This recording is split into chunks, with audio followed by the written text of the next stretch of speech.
এটি শুধুই একটি ঝড়ের গল্প নয়,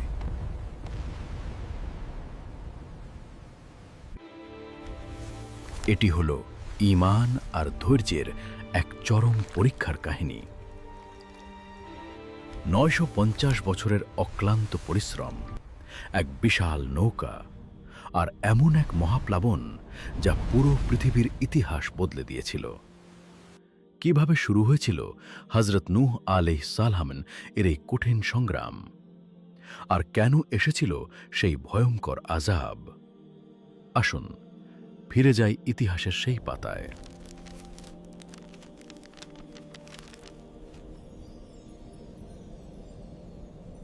হযরত ইদ্রিস আলাইহিসসালাম আকাশে জীবিত উত্তোলিত হওয়ার পর মানুষের মনে দুর্বলতা এসে পড়ল, এবং ঠিক ওই সময় শয়তান তাদের হৃদয়ে সন্দেহ ঢুকানোর সিদ্ধান্ত নিল। আর এভাবেই শয়তান তার মন্দ ইচ্ছায় দিনে দিনে দ্রুত এগিয়ে গেল। তার ফন্দিগুলো দ্রুত জমিতে গেড়ে বসল। মানুষেরা মিথ্যার ফাঁদে পড়ে তার পেছনে চলতে লাগল। জমিতে পাপ ছড়িয়ে পড়ল, মূর্তি পুজো, অত্যাচার, পাপ। মানুষ তার প্রভুকে ভুলে গিয়েছিল। তখন আল্লাহ নূহ আলাইহিস সালামকে নবী করে পাঠালেন। নিশ্চয়ই আমরা নূহকে তার কওমের দিকে পাঠিয়েছিলাম। তারা তাদের মধ্যে ১,০০০ বছর থেকে ৫০ বছর কম সময় পর্যন্ত ছিল। তারপর তাদের উপর নতুন এক বন্যা নেমে এলো, কারণ তারা অন্যায় করছিল। নূহ আলাইহিস সালাম ৯৫০ বছর ধরে তাদের বোঝাতেন, কিন্তু তারা মানল না, বরং উপহাস করল। নূহ আলাইহিস সালাম দিন রাত লুকিয়ে লুকিয়ে ডাক দিয়েছেন, কিন্তু তারা মানেনি। হযরত নূহ আলাইহিস সালাম বারবার মানুষকে আল্লাহর দিকে ডেকেছেন, কিন্তু তারা অবিরত অস্বীকার করেছে। যখন হযরত নূহ আলাইহিস সালাম নিশ্চিত হলেন যে তারা ঈমান আনবে না, তখন তিনি আল্লাহর সামনে তাদের জন্য দোয়া করেছেন। কিন্তু তারা নিজেদের কান বন্ধ করে নিল, কাপড় ঢেকে নিয়ে গর্বের সাথে মুখ ফিরিয়ে নিল। আল্লাহ তাআলা হযরত নূহ আলাইহিস সালামকে তার জাতির উপর আসা শাস্তি সম্পর্কে জানালেন এবং এক বিশাল নৌকা বানানোর আদেশ দিলেন। আর নূহের জন্য এটাই নিশ্চিত হয়ে গেল যে তার জাতির মধ্যে আর কেউ ঈমান আনবে না, শুধুমাত্র যারা ইতিমধ্যে ঈমান এনেছে। হযরত নূহ আলাইহিস সালাম আল্লাহর হুকুম অনুযায়ী ওর তত্ত্বাবধানে কাজ শুরু করলেন। নৌকার জন্যে প্রথমে শাগবান নামের একটা গাছের বীজ বোনা হল, যার কাঠ খুবই মজবুত আর টেকসই হয়। গাছটা প্রায় ১০০ বছর পর বড় হয়ে ওঠে। তারপর সেটাকে কেটে নৌকা তৈরির জন্য ব্যবহার করা হল। হযরত নূহ আলাইহিস সালাম যখন নৌকা বানাচ্ছিলেন, তখন কওমের নেতারা তাদের উপহাস করত। তারপর তিনি তার ঈমানদারদের সঙ্গে নৌকা বানানোর কাজে ব্যস্ত হয়ে পড়লেন। রেওয়ায়াতে বলা হয়েছে, ওই সময় একটা মানুষ ছিল যার নাম ওজ বিন আনক, যিনি হযরত আদমের বংশধর ছিলেন। কিন্তু তিনি সাধারণ মানুষের মতো ছিলেন না। রেওয়ায়াত অনুসারে তার উচ্চতা সাধারণ মানুষের থেকে ১০০ গুণ বেশি ছিল। তাফসিরে বলা হয়েছে, তার দৈর্ঘ্য হাজার হাজার হাতের সমান ছিল।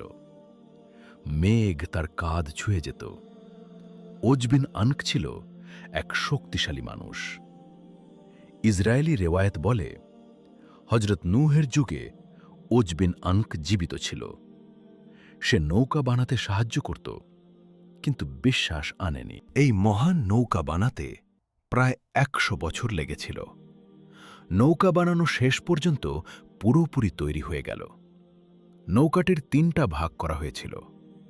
উপরের ভাগ মানুষ আর পাখিদের জন্য, মাঝারি ভাগ সাধারণ পশুদের জন্য, নিচের ভাগ হিংস্র প্রাণীদের জন্য।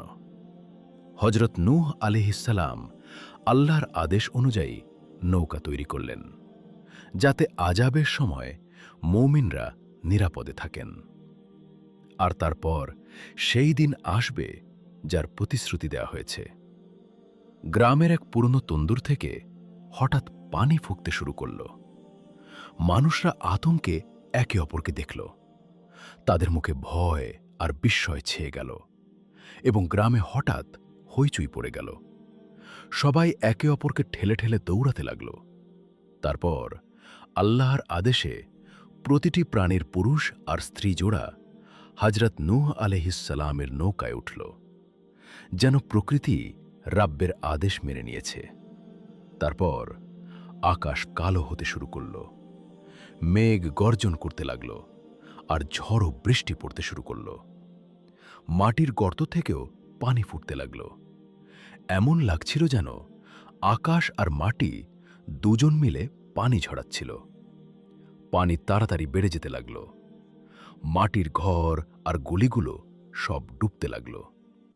আর তারপর সেই বিশাল নাওটা দেখা দিল, যা অনেক বছরের পরিশ্রমে তৈরি করা হয়েছিল। নূহের বিশ্বাসীরা তার পেছনে পেছনে নাওর সিঁড়িতে উঠতে লাগল। তাদের পা দ্রুত গতি নিচ্ছিল, ঠোঁটে ছিল দোয়া আর মনে ছিল ভয়ও, বিশ্বাসও। আর যখন পানি চারদিকে ছড়িয়ে গেল, নূহের সঙ্গীরা সেই নাওয়ায় উঠল। তারপর সেই সময় এসে গেল যখন নাও পানি উপর ভাসতে শুরু করল। প্রথমে ধীরে ধীরে পানি পৃষ্ঠে নড়াচড়া করতে লাগল। তারপর দ্রুত ঢেউগুলো তাদের উপরে তুলে ধরল। ঠিক সেই সময় নূহের এক ছেলে, যিনি অবাধ্য ছিলেন, পাহাড়ের দিকে দৌড়ে পালাতে লাগল। ঠিক তখনই একটা বড় ঢেউ এসে পাহাড়ের চূড়াটাকেও ঢেকে দিল, আর অবাধ্য ছেলেটা সেই ঢেউয়ে ভেসে গেল। নূহ আলাইহিসসালামের মন ভেঙে গেল, কিন্তু আল্লাহর সিদ্ধান্ত অটল ছিল। ইসরায়েলি রীতির মতে আউজ বিন আঙ্ক সেই পানিতে দাঁড়িয়েছিল। সেই নৌকা আল্লাহর আদেশে পাহাড়গুলোর মাঝ দিয়ে চলে সেই স্থানে পৌঁছেছিল যেখানে আজ বায়তুল্লাহ আছে। রীতি বলে সে কাবার তাওয়াফও করেছে, যেন তৌহিদের এই বার্তা পানির উপর ভাসতে ভাসতে আজিরের বাড়ির চারপাশে ঘুরছিল। ঠিক সেই স্থানে শতাব্দী পর ইব্রাহিম আলাইহিসসালামকে কাবা তৈরির হুকুম দেওয়া হবে। তারপর আল্লাহ মাটিকে আদেশ দিল পানি গিলতে, আকাশকে থামতে আর নৌকাকে জুদির পাহাড়ে থামতে। পানি থেমে গেল, কাজ শেষ হল, আর নৌকাটি জমিনে থমকে গেল। হযরত নূহ আলাইহিসসালাম আর মুমিনীরা শুকরানা জানিয়ে সেজদায় ঝুঁকে পড়ল। এখন সময় এসেছে জানার জমিনে পানি কতটা কমে গেছে। হযরত নূহ আলাইহিসসালাম এক কাককে পাঠালেন। কাক উড়ে গেল, কিন্তু ফিরে আসলো না। সে মর্দার উপর বসে রইল, জমিনের খবর আনতে পারেনি। তারপর হযরত নূহ আলাইহিসসালাম এক কবুতরকে বললেন। কবুতর ফিরে এলো। জমিতে পানি নামেছে, সবুজ ঘাস ফুটেছে, জলপাইয়ের পাতা ঠুঁটে ফুল ফুটে উঠেছে। এটাই ছিল সেই সুখবর যা আল্লাহ তার নবীকে দিয়েছেন। জমি নতুন করে প্রাণ পেয়েছে, পানি নিচে নেমে গেছে, আর আল্লাহর দয়ায় একটা নতুন শুরু হয়েছে। যখন হযরত নূহ আলাইহিসসালাম কাওয়াকে পাঠালেন, সে ময়লার উপর বসল এবং ফিরে এসে কোনো খবর আনল না। এই অসততা আর অবিশ্বাসের জন্য কাওয়া আজও মানুষের থেকে দূরে এবং অচেনা থেকে যায়। কিন্তু যখন কবুতরকে পাঠানো হয়েছিল, সে সুখবর নিয়ে ফিরেছিল, জলপাইয়ের পাতা ঠোঁটে নিয়ে, শান্তি আর আশা নিয়ে। এজন্য কবুতরকে সবসময় ভালোবাসা, বিশ্বস্ততা এবং শান্তির প্রতীক বলা হয়েছে। আজ পৃথিবীতে জীবনের এক নতুন শুরু ঘটছে, এক নতুন ইতিহাস লেখা হচ্ছে। তো বন্ধুরা, এই ছিল হযরত নূহ আলাইহিসসালাম এবং সেই মহাপ্লাবনের লোমহর্ষক কাহিনী।